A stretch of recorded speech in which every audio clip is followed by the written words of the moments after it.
Assalamualaikum warahmatullahi wabarakatuh. Kami dari kelompok 6 ingin mempresentasikan hasil diskusi kami tentang bahasa pemrograman prosedural yang disusun oleh saya Muhammad Teguh Suprayogi dengan teman saya Muhammad Farah. Saya Dinta. Saya Ainul Hidayah. Pertama-tama kami mengucapkan rasa terima kasih pada Pak Guru Informatika kami, Pak Putu Arya Eka Dharma Busra, SPD, MPD Gener.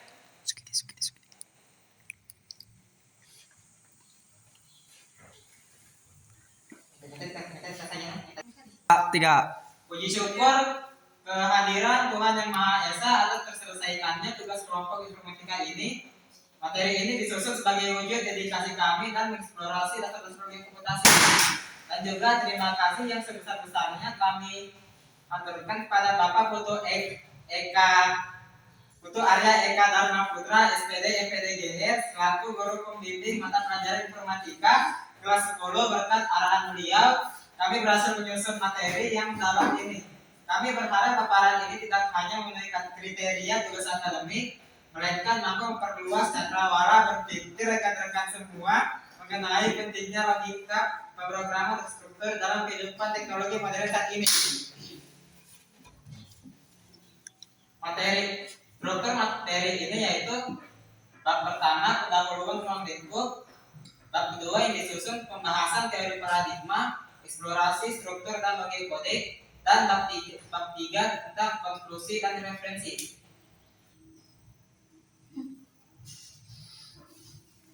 Bab pertama pendahuluan akan dibacakan oleh teman saya yaitu Alvar Alvaro. Bab pertama pendahuluan, latar belakang masalah, perkembangan teknologi yang menuntut manusia mampu memerintah mesin secara presisi. Bahasa pemrograman prosedural hadir sebagai fondasi utama logika komputasi. Memahami paradigma secara mendalam sangat penting bagi siswa kelas 10 agar memiliki pola pikir algoritma yang terstruktur dan logis sebelum mempelajari sistem kecerdasan buatan atau rekayasa perangkat lunak yang jauh lebih rumit di masa depan. Ruang masalah dan sasaran tujuan. Pembahasan materi kelompok kami fokuskan secara disiplin pada pencarian jawaban atas batasan masalah yang ada, meliputi pemahaman hakikat paradigma prosedural, identifikasi ciri-ciri operasionalnya dalam memahami komputer, pemetaan arsitektur dasar penulisan kodenya, serta analisis komparatif mengenai keuntungan ekonomis, performa program dan batas keterbatasan skalibilitas aplikasi. Baik, bab 2 akan dibahas oleh rekan saya yaitu Bintang.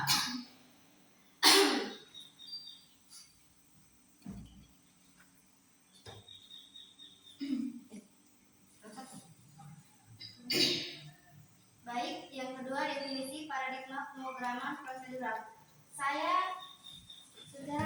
Secara harfiah, bahasa pemrograman prosedural adalah gaya penulisan kode atau paradigma pemrograman yang didasarkan pada konsep pembangunan prosedur yang sering disebut sebagai fungsi subrutin atau metode merupakan blok kode independen yang berisi deretan angka komputasi terstruktur untuk menyelesaikan sebuah tugas spesifik. Paradigma ini memandang program sebagai sebuah bangunan instruksi linier raksasa. Komputer diperintah untuk memanipulasi status memori dan nilai data dari waktu ke waktu secara berurutan. Fokus penuh pada bagian sebuah masalah diselesaikan melalui tahapan eksekusi yang pasti. Baik, tentang karakteristik teknis paradigma prosedural. Yang pertama, alur eksekusi sekuensial. Instruksi dibaca oleh kompiler dan dieksekusi oleh prosesor baris demi baris dari atas ke bawah. Urutan penulisan bersifat mutlak karena menentukan validitas hasil akhir. Karakteristik 2, prinsip dekomposisi modular. Masalah kompleks dipecah menjadi fungsi-fungsi kecil yang terisolasi. Hal ini mempermudah proses pencarian kesalahan atau debugging dan memungkinkan kode digunakan kembali tanpa ditulis ulang. Karakteristik teknis yang ketiga yaitu orientasi mutlak pada proses. Arsitektur kode dirancang berorientasi pada kata kerja atau tindakan pemrosesan data. Logika program dipisahkan secara tegas dari struktur data yang disimpan dalam memori komputer. Fase input, masukkan data, gerbang awal di mana. Oke, selanjutnya. Selanjutnya adalah mekanisme struktur dasar input, proses, output.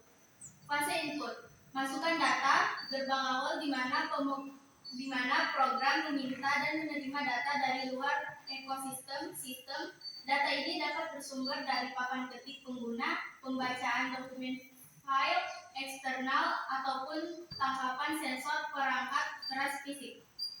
Fase proses, kalkulasi inti, jantung manipulasi logika di mana CPU mengeksekusi operasi aritmatika, pengujian kondisi syarat, kalkulasi algoritma matematika, serta pengubahan nilai data yang tersimpan dalam variabel memori.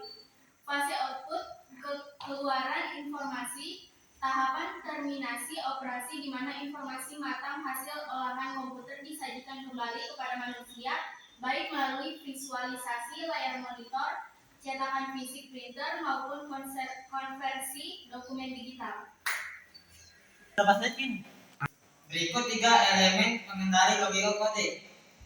Elemen yang pertama yaitu variabel alokasi memori, abstraksi ruang penyimpanan memori komputer untuk menampung nilai data, tipe data, atau integer, char, atau float, bertindak mengunci jenis nilai agar alokasi memori berjalan efisien tanpa kebocoran data.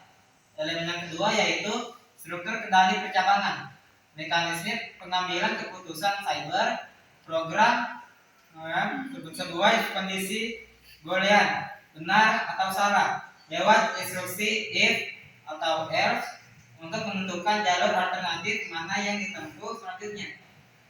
Elemen yang ketiga dan terakhir, struktur iterasi pengulangan, kemampuan otomatisasi tugas berulang tanpa lelah menggunakan sintaksis for, while, atau do while. Komputer dipaksa mengeksekusi blok instruksi ribuan kali selama kondisi prasyarat terpenuhi. Yang berikut komparasi objektif kelebihan atau kelemahan akan dibaca oleh rekan saya itu Muhammad Gafar Alvaro. Komparasi objektif kelebihan dan kelemahan dengan paradigma sederhana dan intuitif. Alur berpikir linear secara sangat ramah bagi manusia untuk mudah pemula dalam memetakan algoritma penyelesaian masalah dengan cepat. Efisiensi konsumsi memori, manajemen data bersifat langsung ke objek memori, meminimalkan beban runtime overhead sehingga aplikasi berjalan sangat cepat pada komputer berspesifikasi rendah. Kekurangan paradigma ketika skala proyek membengkak menjadi puluhan ribu baris, ketergantungan antar prosedur membuat kode menjadi kusut, rapuh, dan sangat sulit dirawat. Abstraksi dunia nyata lemah, sulit memodelkan entitas bisnis dunia nyata yang dinamis dan kompleks jika dibandingkan dengan fleksibilitas enkapsulasi data milik pemrograman berorientasi objek (OOP). Bab 3 penutup. Kesimpulan kami kesimpulan akhir yaitu berdasarkan kajian mendalam menurut kami dapat disimpulkan bahwa pemrograman prosedural bukan sekedar taktik penulisan kode kuno, melainkan kemampuan logika absolut dalam ilmu komputer. Pendekatan sekuensial dan modular berhasil melatih kapasitas berpikir manusia untuk menyelesaikan masalah besar secara sistematis dan terukur. Saran dari kami yaitu kami sangat menyarankan bagi rekan-rekan kelas 10 untuk memperkuat pemahaman pada desain algoritma flowchart dan pseudocode terlebih dahulu. Penguasaan yang matang pada logika kendali prosedural akan mempermudah kita semua saat kelak harus beradaptasi dengan arsitektur teknologi yang lebih tinggi. Lagi.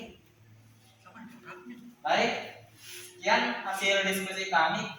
Kami dari kelompok 6 akan membuka sesi tanya jawab. Apakah dari kelompok yang ingin bertanya? Tidak ada, sudah jelas. Yakin? Iya. Fadil bertanya kok. Yakin. Baik. Baik, apabila tidak ada yang bertanya, sekian dari kami. Wassalamualaikum warahmatullahi wabarakatuh. Waalaikumsalam. Nah, kalau tidak anu, Info Surya Ayam malam takbiran ini katanya lain.